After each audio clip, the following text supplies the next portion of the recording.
তোমার স্বামী যে কত কষ্ট করে তুমি যদি দেখতা, জীবনে স্বামীর সাথে চোখও গরম করে তুমি তাকাইতা না।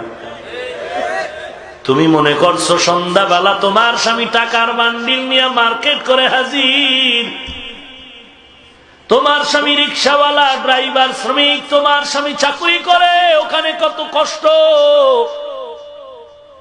কত মাঝে মাঝে ঝগড়া করে, কত কিছু বকা বাদ্য শুনে। একমাত্র কারণটা কি মা? তুমি বুঝলা না, তোমার স্বামী তার জন্য এত কষ্ট করতো না।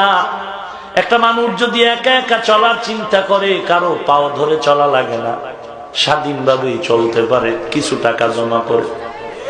কিন্তু তোমার স্বামী এত কষ্ট করে কেন? মানুষের গালি শুনে, কত গালি, কত ঝগড়া, কত সময় মারপিট হয়। শুধু একমাত্র কারণ, আমার এই কষ্টের কামাই রুজির থেকে আমার স্ত্রী খাবে, আমার সন্তান খাবে, তাদের মুখে হাসি আসবে। ও আম্মা জান, তুমি যদি বলো না স্বামী তুমি ঘরে থাকো, আমি কামাই করে খাওয়াই, মা তুমি কামাই করে স্বামীরে খাওয়াইবা, এজন্য তো আল্লাহ এ নিজাম বানায় না। তুমি যতই কামাই করবা, এই কামাইয়ের মধ্যে কোনোদিন বরকত আসতে পারে না, কারণ বরকত